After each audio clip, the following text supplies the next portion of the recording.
Ladies and gentlemen, welcome to the Joint Special Operations University. I'm Dr. Ike Wilson III, President of the Joint Special Operations University, or JSOU. It is my pleasure to welcome you to JSOU and speak with you all today about our theory of next.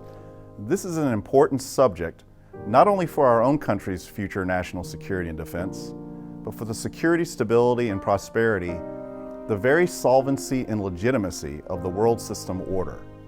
The rise of what is being understood as the return of great power competition, and also a unique moment ushering in a fourth technological revolution. These things, when combined, now disrupt the stability and fidelity of the long-standing Western liberal international order, and equally important, directly challenges American global leadership of that very order. What makes the moment so uniquely dangerous is that the nature of the threats have also compounded. Compound security threats, or CSTs, are incredibly complex, multidimensional, trans-everything, and dynamic. These compound security threats have emerged because of an inability to anticipate and address the root causes and underlying conditions, or other words, currents that fuel them. Compound threats are hard, if not impossible, to contain, and this is especially true when speaking in terms of traditional approaches to contain them. They are transnational and transregional, with the potential for metastasizing into big compound contagion wars and potential for big global-wide disruptions. Compound threats demand nothing less than compound solutions to achieve lasting and durable compound wins. And unfortunately, this environment also results in a growing tendency for coalition member states to drift towards what we call self-help solutions to their own individual security dilemmas.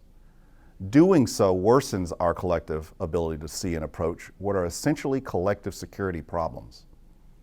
Limited vantage points prevent the ability to address them in collective ways. Not working together makes norming coalitions for collective security and defense all the more difficult. And the continued absence of an overall overarching governing grand strategy, the risk remains that tactical, discrete, sequential approaches to problems could actually worsen this new compound security dilemma and lead to an unintended wider conflict. To overmatch such challenges and to take advantage of the opportunities in all this, for our nation's interest, we must better understand the dynamics at play in this new security dilemma. To do what is needed is a new theory of next. So today I offer such a theory of next, compound security as our theory of next.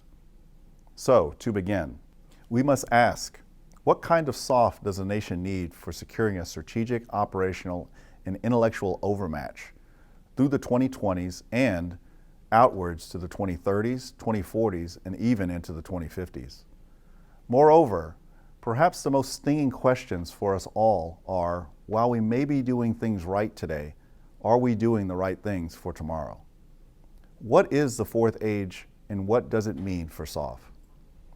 The Special Operations Forces, like the nation it serves, is at the threshold crossing of a next era, a new and what we at Joint Special Operations University, or JSOU, USSOCOM's Center for Soft Thinking, what we understand to be a fourth age. In fact, we may have been well beyond this crossing for many years, but are just now in a position to unpack what it means. This new fourth age is one of many compound security threats and a character of global geopolitical competition, one that is governed by a new and transformative compound security dilemma. The need to reorient the SOF enterprise for this coming next age of SOF is motivated by the unique challenges posed by a major feature of the strategic and operational environment. That being a change in global geopolitical competition, a new compound security dilemma.